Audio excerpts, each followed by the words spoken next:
Lors des récents procès de Gu Kailai, Wang Lijun et Bo Xilai, le fils de Gu Kailai et Bo Xilai a été constamment mentionné.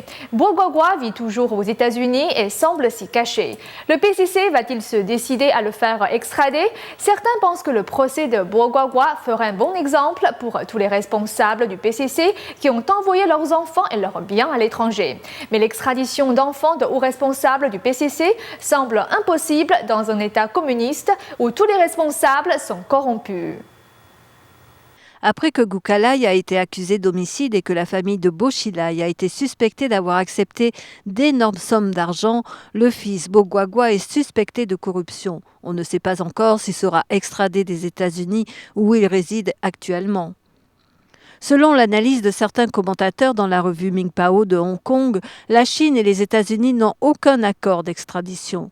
La Chine pourrait lancer un programme d'assistance judiciaire pour essayer de faire revenir Bo Guagua en Chine. Selon Liu Yinchen, ancien professeur d'histoire en Chine, Gu Kailai aurait tué Neil Heywood pour protéger Bo Guagua. Il est stipulé dans le dossier de Bo Xilai que la famille de Bo Xilai a reçu d'énormes sommes d'argent et autres propriétés. Mais il n'a pas fait mention de crimes économiques dans le dossier de Gu Kailai, ce qui laisse suspecter l'implication de son fils Bo Guagua. En d'autres termes, Bo Guagua serait impliqué dans ces grands crimes. S'il est vraiment impliqué dans l'homicide de Neil Heywood et le blanchiment d'énormes sommes d'argent, le gouvernement chinois peut tout à fait faire extrader Bo Guagua avec l'aide d'Interpol. Mais Liu Yinchen pense que Hu Jintao, Wen Jiabao et Xi Jinping pourraient hésiter avant de prendre cette décision. Samedi dernier, Bo Guagua a remis en question les accusations de ses parents sur son compte Tumblr. Si Bo Guagua continue à pleurer sur le sort de ses parents criminels et ne peut pas discerner le vrai du faux, c'est lui qui va souffrir. Le gouvernement chinois peut le faire extrader pour le juger en Chine par des moyens normaux. D'autres, comme l'intellectuel Chen Ziming, pensent que, pour protéger les groupes d'intérêt du PCC, le PCC ne peut pas extrader les enfants des hauts responsables.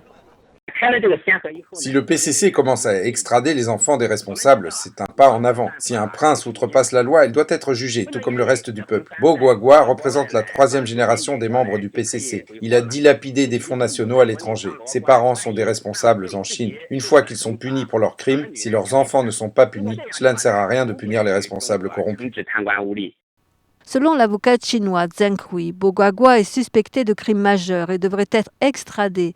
Mais dans l'esprit de la plupart des gens, ce n'est qu'un playboy sans grande influence. Et le PCC ne devrait pas déployer trop d'efforts pour le faire extrader en Chine. Zheng Hui explique que la nature politique de l'affaire, dans son ensemble, est très importante et dépasse le point de vue légal. Si un prince brise la loi, il devrait être puni comme le commun du peuple. Cette notion n'existe plus en Chine. Le procès de Bo Guagua pourrait affecter de nombreuses autres personnes. Plus de 60% des responsables du PCC ont leurs enfants à l'étranger. Si l'on fait extrader Bo Guagua, que fait-on avec celui qui a acheté la demeure la plus luxueuse, avec la plus belle vue sur mer en Australie ?